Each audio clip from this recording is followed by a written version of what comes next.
안녕하세요. 왕초보 전기. 자, 이제 전기 설비 편입니다. 첫 번째 강의부터 시작하도록 하겠습니다.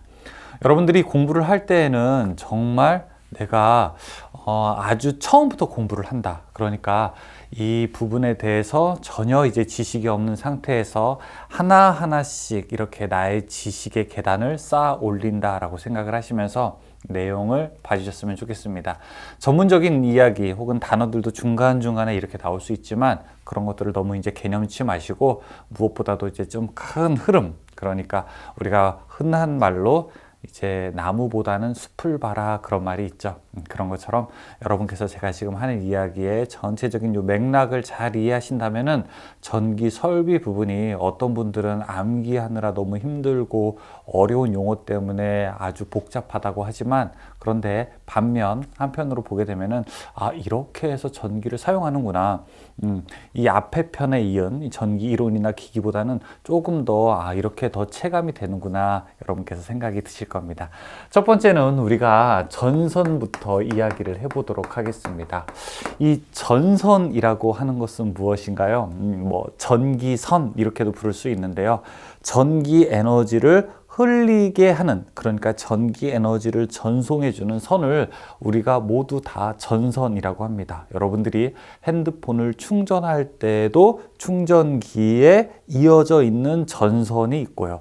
그 다음에 집에 이런 등을 켤 때라든지 혹은 전동기를 돌린다든지 아니면 컴퓨터를 켤 때에도 이렇게 전선이 있죠. 전선이라고 하는 것은 전기 에너지를 우리가 이송해 주는 역할을 하게 되는데, 전기 에너지를 이송해 주는데 사용되는 그 재료가 무엇이냐? 우리가 보통 이런 재료들을 도체라고 이제 부르게 됩니다. 도체는 전기가 잘 통하는 물질들을 도체라고 하죠. 그 중에서 여러 가지 가격 대비 성능을 잘 따져보게 되니까 어떤 재료가 가장 좋은 재료라고 할 수 있느냐? 보통 우리가 그러니까 이제 구리죠. 구리, 그 다음에 알루미늄, 이런 재료들이 보통 전선으로 사용하기에 적합한 재료다라고 이야기를 하고 있습니다. 본격적으로 이번 시간에는 전선에 대한 이야기도 한번 해보고, 전선의 종류에 대해서도 한번 이야기를 해보고, 그 다음에 전선의 접속에 대해서도 이야기를 해보고, 어떤 전선을 고를 것인가, 그런 이야기도 전개해 보도록 하겠습니다. 자, 전선에 우리가 구비 조건이라고 있습니다. 자, 1이라고 나와 있고 거기에 구비 조건이라고 되어 있죠. 구비 조건은 무엇이냐 되면은 갖추어야 될 조건입니다. 예를 들어 여러분들이 자동차를 구매한다고 한번 해보죠. 자동차를 구매할 때 자동차의 구비 조건은 어떤 것이 필요할까요? 자동차는 무엇보다도 첫 번째 이제 승차감이 좋아야 되고, 그렇죠? 두 번째 이제 혼자만 타는 것이 아니라 이제 한 가족들과도 타야 되니까 여러 명이 또 탈 수 있어야 되고, 그렇죠? 또 세 번째, 또 가격이 싸면 좋을 것 같죠, 그렇죠? 그 다음에 네 번째, 이제 내가 악셀레이터를 밟는 즉시 그냥 부릉부릉 하고서 이렇게 반응 속도도 좋아서 속도감도 어느 정도 느껴야 되겠죠. 그 다음에 다섯 번째, 사고가 났을 때 충분히 승객을 보호할 수 있는 그런 안전성도 높아야 될 겁니다. 이제 그런 것들이 바로 이 자동차가 갖추어야 될 구비 조건에 해당되죠. 그런데 이 모든 부분이 다 좋은 것이 과연 이 좋은 우리가 자동차라고 할 수 있느냐? 그렇지 않죠. 우리는 적절하게 주머니 사정과 내가 주로 어떤 용도로 사용할지를 적절히 고려해서 이제 자동차를 고르게 되는 거죠. 그러니까 당연히 시중에는 아주 다양한 종류의 자동차들이 또 판매가 되는 거죠. 전선도 마찬가지입니다. 무조건 튼튼하고 무조건 굵고 무조건 구리가 잘 돼 있는 전선이 좋은 전선이냐? 그렇지만은 않아요.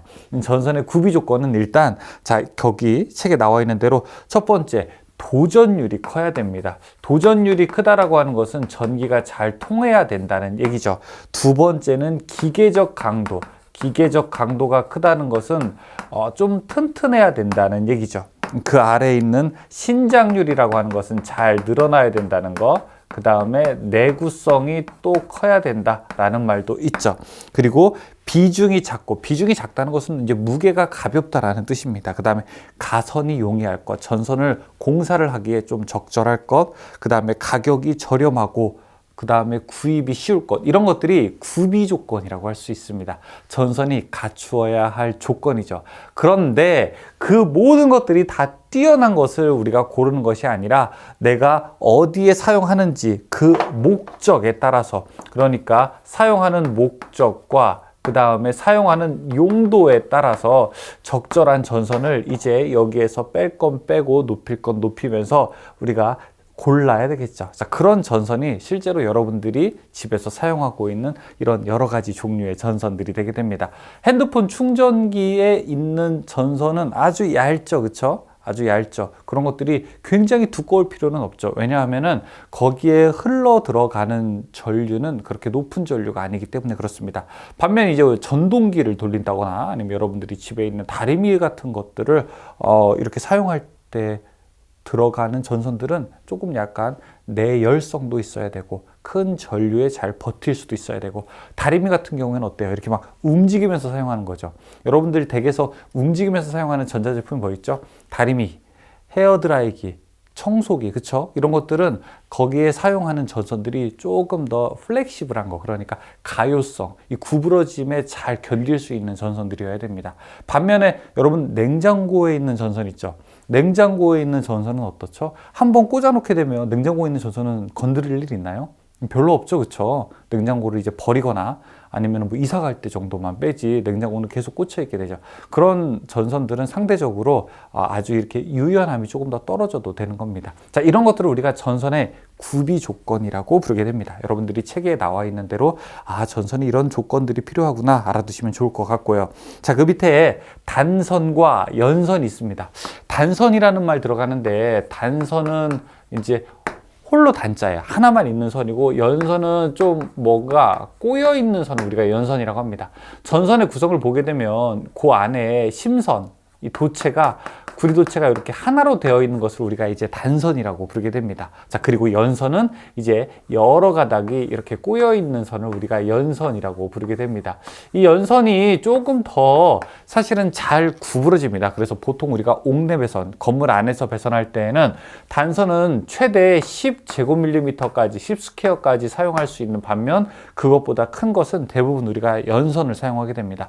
가요성이 훨씬 더 뛰어나게 되죠. 그래서 이 연선을 보통 많이 볼 수도 있지만, 보통 이제 한 번 전선 공사를 하고 더 이상은 물리적으로 외력이 가해지지 않는 곳에서는 일반적으로 우리가 단선을 사용하는 것이 보통 이해가 해당됩니다.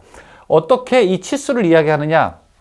예전에는 우리가 2006년도 전에는 우리가 KS 규격이라고 해서 보통 전선의 이 지름을 가지고 이야기했습니다. 그래서 그때는 1.2mm, 1.6mm, 2.0mm, 2.6mm, 3.2mm 이렇게 이야기했었거든요. 근데 지금은 그렇게 사용하지 않고 이 전체 면적을 가지고 전선을 이야기합니다. 이 면적, 원의 면적 계산하게 되죠. 원의 면적은 어떻게 계산합니까? 이 원의 면적 A라고 하게 되면은 이 원의 면적은 파이 R 제곱 이렇게 계산하죠. 반지름 곱하기 반지름 곱하기 3.14로 계산하게 되면 원의 면적이 나오게 되는데, 이 원의 면적에 따라서 지금 있는 전선은 뭐 1.5 제곱밀리미터, 자, 그 다음에 뭐 2.5 제곱밀리미터, 4, 6 이렇게 우리가 다양한 종류들도 있죠. 자, 그러면 연선은 어떻게 할까요? 연선은 이 한 가닥 한 가닥이 모여서 꼬여 있는 거잖아요. 그래서 한 가닥의 면적을 A라고 하게 되면은 이 전체 면적 A는, 전체 면적은 한 가닥의 면적 곱하기 이 개수 N 개가 됩니다. 한 가닥의 면적은 어떻게 계산할까요? 역시 파이 R 제곱으로 계산할 수 있겠죠. 그래서 이 전선도 역시 연선도 마찬가지로 1.5, 2.5 이렇게 똑같이 치수가 나오게 됩니다. 그래서 단선이냐 연선이냐라고 하는 것들을 우리가 전선을 사용할 때 조금 이렇게 고를 수 있어야 되겠습니다. 연선은 대충 꼬여 있는 것처럼 보이지만 실제로는 대충 꼬여 있지는 않습니다. 연선의 구성을 우리가 이렇게 그림으로 그리게 되면은 이 중간에 소선이 하나 있고 중심 소선이 하나 있고, 자, 그 이후로 6의 배수로 늘어나게 됩니다. 하나, 둘, 셋, 넷, 다섯, 여섯. 그래서 전선이 1층이다 라고 하게 되면은 총 7가닥으로 되어 있고요. 여기에 만약에 2층이다 라고 하게 되면 하나, 둘, 셋, 넷, 다섯, 여섯, 일곱, 여덟, 아홉, 열, 열하나, 열둘. 자, 이렇게 2층일 때에는 12가 12가닥이 더 들어가기 때문에 전체는 19가닥이 됩니다. 이 3층일 때는 얼마일까요? 자, 여기에다가 18을 더하게 되면 이게 37가닥이 되고 4층일 때는 61가닥 이렇게 점점 늘어나게 됩니다. 그러니까 일정한 규칙성을 가지고 전선도 꼬여 있게 되는 겁니다. 자, 그 밑에 이제 경동선과 또 연동선이라고 하는 게 있어요. 전선은 그 강도에 따라서 크게 또 두 가지로 구분을 하게 됩니다. 하나는 이제 경동선이 있고요. 또 하나는 연동선이 있습니다. 이 말을 보더라도 경은 좀 딱딱하다, 연은 좀 부드럽다, 소프트한 거를 좀 이야기하죠. 우리가 경질, 연질 그렇게 이제 부르게 되는데요. 이 경동선 같은 경우에는 전선 중에 구리 전선으로서 조금 딱딱한 동을 경동이라고 하고요. 그 다음에 연동은 좀 부드러운 동을 이야기하게 됩니다. 이게 이제 한 번 처리한 거고 이게 두 번 처리한 건데, 경동선은 딱딱하지만 딱딱한 것이 필요한 장소가 있고요. 그 다음에 연동은 또 부드럽지만 부드러운 것이 또 필요한 장소가 있습니다. 어디가 될까요? 보통 이제 좀 딱딱한 것이 필요한 곳은 외부적으로 아주 거친 환경을 만나더라도 전선이 잘 견딜 수 있는 곳, 그러니까 보통 우리가 옥외, 건물 밖에서 사용을 하게 되고요. 연동은 보통 우리가 옥내에서 사용을 하고 있습니다. 옥내, 옥외에서 사용을 하게 되는데 실제로 더 전기가 잘 통하는 것은 연동입니다. 그래서 이게 전기저항은 58분의 1에 해당하고요. 경동선은 55분의 1 옴 정도가 됩니다. 자, 그 이야기가 바로 교재에 보면은 아래에 나와 있게 됩니다. 다음 페이지를 보시게 되면은 그 다음에 종류와 용도라고 있죠. 자, 전선을 크게 우리가 여기서 지금 구성의 종류로서 단선이나 연선이냐, 그 다음에 전선의 재료로서 경동이냐 연동이냐 이렇게 봤습니다. 또 이렇게도 우리가 나눌 수 있어요. 전선의 피복의 상태를 가지고 전선을 구분할 수 있습니다. 피복은 무엇으로 이 도체들이 덮여 있느냐, 포장되어 있느냐, 자, 이렇게 우리가 볼 수 있죠. 예를 들어 보세요. 제가 옷을 입었죠. 지금 이렇게 하얀색 셔츠를 입었는데 만약에 하나도 옷을 입고 있지 않다고 생각을 해보십시오. 그러면 우리가 그 상태를 뭐라고 하냐면 나체라고 할 겁니다. 맞습니까? 나체. 나체라고 하는 건 뭐죠? 옷을 하나도 입지 않았다는 거죠. 근데 제가 지금 이 셔츠를 하나 간단하게 입은 상태가 되어 있고, 자, 제가 근데 이 위에다가 또 외투까지 여러 겹 한번 입었다고 한번 해보죠. 겨울에 아주 추워가지고. 그러면은 나체인 경우, 얇게 옷을 입은 경우, 그 다음에 두꺼운 외투를 입은 경우, 이렇게 세 가지로 구분할 수 있죠. 전선도 마찬가지예요. 전선도 피복이 어떻게 되어 있느냐에 따라서, 자, 여기 이제 이결 구리도체, 자, 제가 이렇게 노란색 전선으로 구리도체를 했는데, 이 구리도체고 아무것도 쌓여 있지 않아요. 이걸 우리가 무엇이라고 하냐면 나전선이라고 부르게 됩니다. 그 다음에 자, 이 구리도체에다가 이제 쌓여 있게 되는데 한 겹 정도만 이렇게 쌓여 있다라고 하면 이걸 우리가 절연전선이라고 부르게 됩니다. 그리고 자, 여기 이제 구리도체가 있는데 이 구리도체에 옷을 입었는데 이게 한 겹이 아니라, 자, 여기에 옷을 한 겹 입고 또 다른 특수한 재료들로 또 한 겹 입고, 이런 것들을 우리가 무엇이라고 부르냐면 케이블이라고 부르게 됩니다. 그러면은 이것들이 다 사용하는 용도가 있어서 이렇게 다양한 종류들로 구분한 거겠죠. 나전선은 언제 사용을 하게 될까요? 나전선은 아무것도 덮여 있지 않는 상태입니다. 예를 들어 우리가 전기가 통하는 철조망, 뭐라고 하는지 아세요?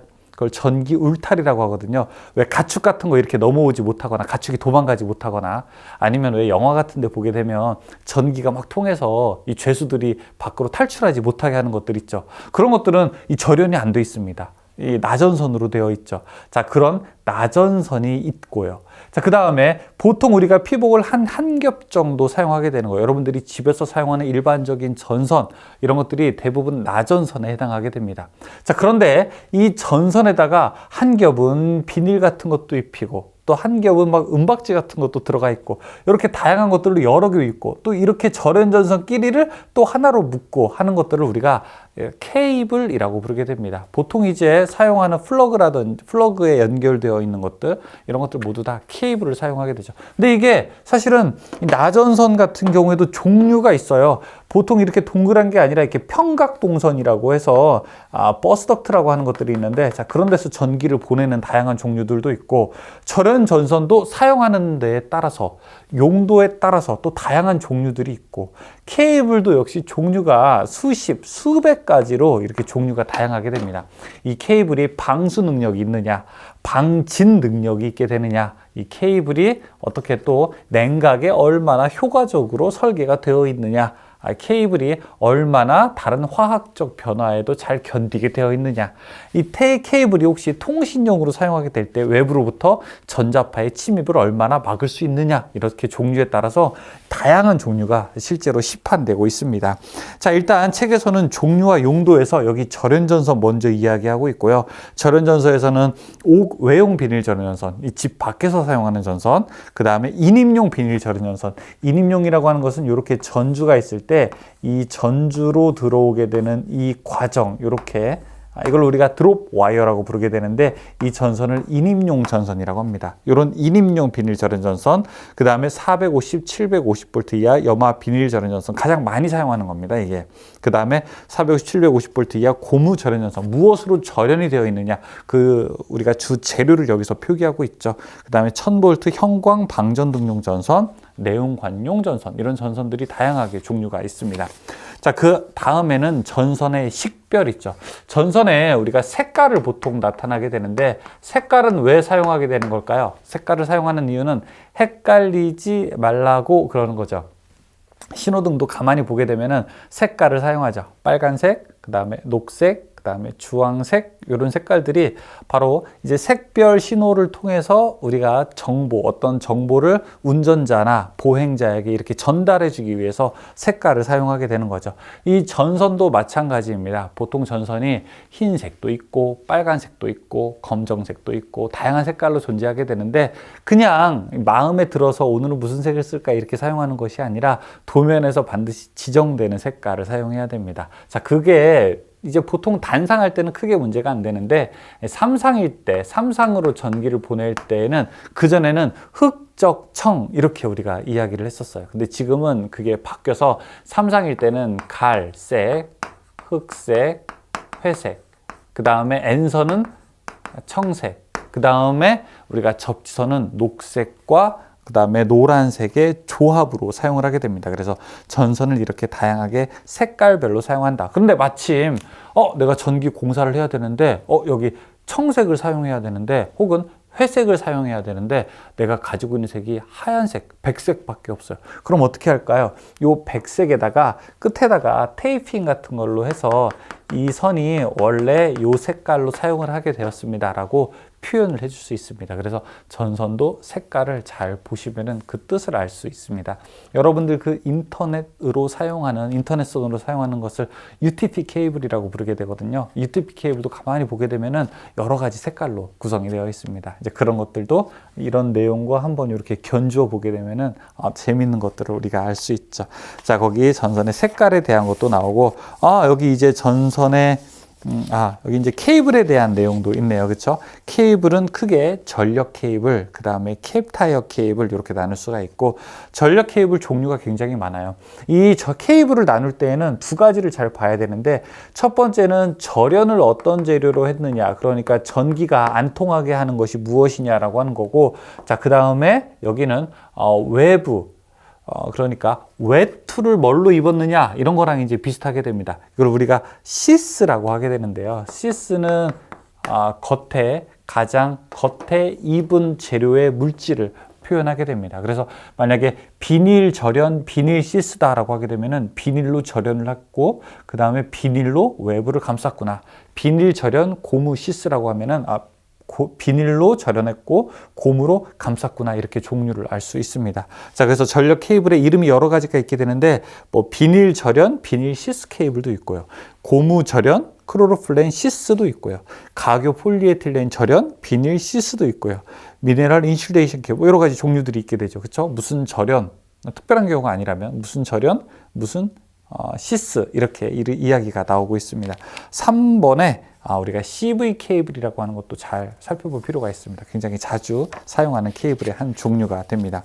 자, 그 밑에 캡타이어 케이블이라고 나와 있죠. 이 캡타이어 케이블을 일반적으로 여러분들이 집에서 사용하시는 이런 코드와 연결되어 있는 거, 이런 거 다 우리가 캡타이어 케이블이라고 볼 수 있는데요. 그런 캡타이어 케이블도 종류가 굉장히 다양하게 있습니다. 그 밑에 여러 가지 이름이 있는데, 여기 있는 것들은 사실은 그냥 어느 한 예시에 불과하게 됩니다. 더 많은 종류가, 더 많은 사진이나 그림과 같은 자료들로 여러분들이 볼 수 있습니다. 그래서 내가 전선의 한번 종류를 곰곰하게 좀 살펴보고 싶다라고 하시는 분들은 어디를 관찰하면 좋으냐면은 전선 회사의 홈페이지에 들어가면은 굉장히 좋은 정보를 접할 수 있습니다. 전선 회사의 홈페이지에 접속해서 제품에 대한 카탈로그 같은 것들을 보시게 되면은 어느 때 사용해야 되는지, 어떻게 생겼는지, 이런 것들이 제조사마다 약간 다른 경우들이 있어요. 그런 것들을 보시게 되면은 조금 더 전선에 대한 혹은 케이블에 대한 이해도를 더 높일 수가 있게 되죠. 다음에는 5번째, 허용 전류라고 되어 있습니다. 자, 앞에서 우리가 전선의 구비 조건이라고 나왔습니다. 근데 이제 전선의 선정 조건 한번 보죠. 전선의 선정 조건이라고 하는 것은 전선을 고를 때 무엇을 보고 고르느냐, 이런 것들을 우리가 전선의 선정 조건이라고 부르게 됩니다. 보통 이제 우리가 전선을 고를 때는요, 3가지를 보게 됩니다. 허용 전류, 그 다음에 기계적 강도, 3번째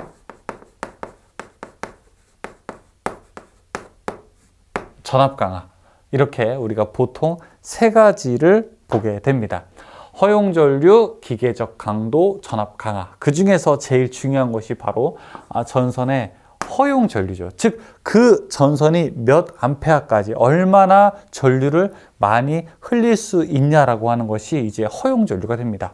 여기 얇은 전선이 있고요. 그 다음에 여기 이제 이렇게 두꺼운 전선이 있습니다. 당연히 이제 얇은 전선보다 두꺼운 전선이 어떤 게 더 크겠습니까? 허용 전류. 허용 전류라고 하는 것은 안전하게 흘릴 수 있는 최대 전류를 뜻하게 되는데요. 안전하게 흘릴 수 있는 최대 전류가 당연히 이쪽 굵은 전선이 더 크겠죠. 그러니까 우리는 굵은 전선이 비쌈에도 불구하고 적절한 전선을 선정하는 이유는 뭐냐면은 그 전선이 내가 사용할 전류를 안전하게 이송해 주기 때문이다 라고 볼 수가 있습니다. 그래서 우리가 전선을 고를 때에는 무엇보다도 이 허용 전류라고 하는 것이 중요하게 되는 거고, 이 허용 전류를 따지게 되면은 결국 전선을 얼마나 두꺼운 거를 고를 건가, 전선을 몇 스퀘어짜리를 고를 건가라고 하는 것을 바로 요게 선정하게 되는 거죠. 그래서 허용 전류를 보는데, 허용 전류는 딱 그냥 결정되어 있는 것이 아니라, 그러니까 여기 있는 전선이 한 10A를 안전하게 흘릴 수 있습니다. 이 전선이 한 15A를 안전하게 흘릴 수 있습니다. 딱 정해져 있는 것이 아니라 주변의 환경에 따라서 조금 달라져요. 그러니까 제가 공부를 하는 사람인데 제가 1시간에 영어 단어 10개를 외울 수 있습니다 라고 딱 했다면 제 그 능력은 주변 환경에 따라 조금 달라진다고요.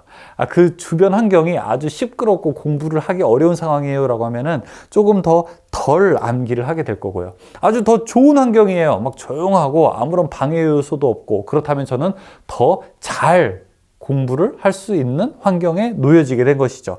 여기 전선도 마찬가지로 어떤 공사를 하게 되느냐, 혹은 주변의 온도가 어떻느냐에 따라서 허용 전류가 조금 바뀌게 됩니다. 이제 그 내용이 바로 여기 표에 나와 있는 것처럼 이 다양한 공사 방법에 따라서 우리가 허용 전류가 바뀐다라고 볼 수 있습니다. 여러분, 그 내용을 보시게 되면은 같이 한번 보죠.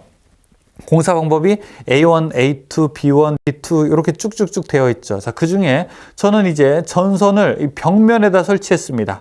전선을 벽면에다가 설치했고 단상이다 라고 하게 되면 우리는 B1의 단상을 봐야 되겠죠. 자, 이때 전선이 2.5 스퀘어인 것은 얼마? B1의 단상에 2.5 스퀘어를 하게 되면 거기 만나는 점에 딱 24라고 되어 있죠. 자, 그 얘기는 뭐냐면 그런 경우에 24A, 허용 전류가 24A다 이렇게 이야기를 할 수 있게 되는 겁니다. 그래서 이 표 같은 거는 여러분들이 복사하거나 핸드폰으로 촬영해 두셔가지고 잘 살펴보실 필요가 있습니다. 허용 전류는 딱 결정되는 것이 아니라 주변 환경에 따라서 계속 바뀌기 때문에 그렇습니다. 자, 이제 마지막으로 전선의 접속을 한번 보도록 할게요. 전선이 이렇게 사용하다가 조금 짧아지게 되면은 이거 전선을 이어야 되겠죠. 전선을 이으는데 그냥 대충 꼬우면 안 되겠죠. 보통 이제 전선을 꼬우는 방법은 이렇게 하나, 이렇게 두 개를 가지고 서로 이렇게 손가락으로 꼬우는 방법을 사용하게 되는데, 이런 전선 접속 방법을 우리가 무슨 방법이라고 하냐? 쥐꼬리 접속이라고 부르게 됩니다. 근데 쥐꼬리 접속은 굉장히 기계적인 강도가 약합니다. 양쪽에서 마음 먹고 사실은 탁 당겨버리게 되면 금방 끊어질 수가 있어요. 그래서 이런 쥐꼬리 접속은 기계적 강도가 많이 가해지지 않는 곳에 일반적으로 사용을 하게 되고, 그런 곳이 어디냐라고 하게 되면 보통 이제 건축물의 요 벽면 안쪽, 이런 곳에다가 우리가 보통 이제 쥐꼬리 접속을 사용하게 됩니다. 이 쥐꼬리 접속은 그래서 노출되는 곳에는 별로 좀 좋은 공사 방법이 아니어서, 이 노출되는 곳에서는 우리가 어떻게 공사를 해야 되느냐? 노출되는 곳에서 공사할 수 있는 방법 중에서 하나가 바로 단선의 직선 접속이 됩니다. 이 직선 접속이라고 하는 것은 두 개를 이렇게 연결하는 방법을 우리가 직선 접속이라고 하게 되죠. 그 중에 대표적인 것이 이 그림에 나와 있는 것처럼 트위스트 접속입니다. 트위스트 접속은 이렇게 두 개를 서로 이렇게 꼬는 방식이 트위스트 접속이죠. 트위스트, 일종의 꽈배기 접속 같은 게 되죠. 자, 그 다음에 조금 더 두꺼운 전선인 경우에는 전선 두 개를 포갠 다음에 이 하나의 보조선이라고 하는 것으로 이렇게 감는 방법이 있습니다. 이걸 우리가 브리타니아 접속이라고 부르게 됩니다. 트위스트 접속, 브리타니아 접속. 자, 그런데 이런 접속을 할 때 꼭 지켜야 할 사항 세 가지가 있습니다. 그게 무엇이냐? 첫 번째, 전선을 접속하게 되면은 기계적 강도가 약해져서는 안 됩니다. 보통 얼마 정도까지는 유지를 해야 되느냐? 80%는 유지해야 됩니다. 그러니까 기계적 강도가 20% 이상 감소해서는 안 됩니다. 자, 이거 이제 지켜야 될 사항입니다. 두 번째, 이 전기적인 저항이 증가하면 안 됩니다. 원래 있는 멀쩡한 선이 잘려 있게 되면 분명히 원래 것보다는 못하게 되죠. 그렇죠? 그래서 기계적 강도가 어느 정도 적어지는 것들은 이해할 수 있는데, 전선이 가지고 있는 저항도 또 커지게 되면 안 됩니다. 그래서 전선을 두 개를 접속하고 적당하게 주변에 처리를 하게 되는 거죠. 예를 들어 납땜을 한다거나 아니면 한 번 꽂고 두 번 꽂고 세 번 꽂게 되면은 우리가 전기 저항을 줄일 수가 있게 되는 겁니다. 그래서 절대 전기 저항이 증가되어서는 안 됩니다. 자, 증가되게 되면은 이거는 허용 전류가 더 적어지는 효과가 되는 거죠. 자, 세 번째, 절연은 어떻게 되느냐? 동등 이상이 되어야 됩니다. 이 절연이라고 하는 것은 전선을 접속할 때는 반드시 피복을 벗기게 되죠. 피복을 벗기게 되면은 원래 나와 있는 상태에서 보다 더 강하게 혹은 원래 것과 적어도 같게 절연 테이프를 감는다거나 다른 방법을 사용해서 우리가 절연을 더 강화시켜야 될 필요가 있게 되는 겁니다. 자, 요 내용들이 바로 전선을 접속할 때 꼭 알아야 될 내용들이고, 거기 교재에도 전선에 접속할 때 지켜야 될 방법들, 그다음 뭐 장력이 가해지지 않는다. 여기 하나 정도 더 있는데 이 세 가지를 중심으로 보시면 되고, 트위스트 접속, 그다음에 브리타니아 접속. 이 트위스트 접속이라고 하는 것은 6제곱밀리미터, 6스퀘어 이하의 가는 전선, 그다음에 이거는 10스퀘어 이상의 굵은 전선을 사용할 때, 접속할 때 우리가 사용하는 방법이다라고 볼 수 있습니다. 그 밑에는 이제 전선의 병렬 사용이라고 있습니다. 전선의 병렬 사용은 무엇이냐면은, 원래 전선이 제가 여기 한 10A를 흘릴 수 있는 전선이 하나 있다고 한번 해보겠습니다. 그런데 이제 사용하는 곳에서 흘려야 될 전류가 한 15A 정도예요. 그러면 여기다가 전선을 병렬로 또 하나를 이렇게 연결하게 되면은 몇 암페어? 여기서 10A 두 개가 있으니까 최대 20A까지 흘릴 수 있다라고 하는 이론이 바로 전선의 병렬 연결입니다. 그래서 전선 하나로 할 거 하나로 더하는 거죠. 예를 들어 여러분들이 물 호스 하나로 할 거를 물 호스, 물 파이프 하나 더 연결해 가지고 물을 보내는 겁니다. 근데 이때 주의할 사항이 너무 많아요. 도체는 반드시 같은 거이어야 되고요. 여기다가도 퓨즈를 설치하지 말아야 되고, 한쪽이 이상이 생기게 되면 다른 한쪽으로 완전히 다 와장창 몰릴 수가 있거든요. 그래서 이 두 개는 저항도 같아야 되고, 길이도 같아야 되고, 뭐 재질도 같아야 되고, 뭐 이런 것들 여러 가지 내용들이 있습니다. 그래서 그 밑에 있는 것이 전선의 병렬 사용이라고 해서 전선의 병렬 사용일 때 지켜야 할 내용들이 여기 나와 있게 됩니다. 자, 여기까지 우리가 전선에 대해서 알아봤습니다. 전선에 대해서 간략하게 그 내용을 살펴보고요. 자, 여기에 나와 있는 내용들은 모두 다 관련된 법규 혹은 규정들을 기반으로 해서 여러분들께 말씀드린 내용이기 때문에 내가 마음에 들면 지키고 마음에 안 들면 안 지키고 선택적 요소가 아니라 필수적인 요소라고 하는 거 기억해 두시기 바라겠습니다. 잠시 쉬었다가 다음 강의에서 뵙겠습니다. 수고하셨습니다.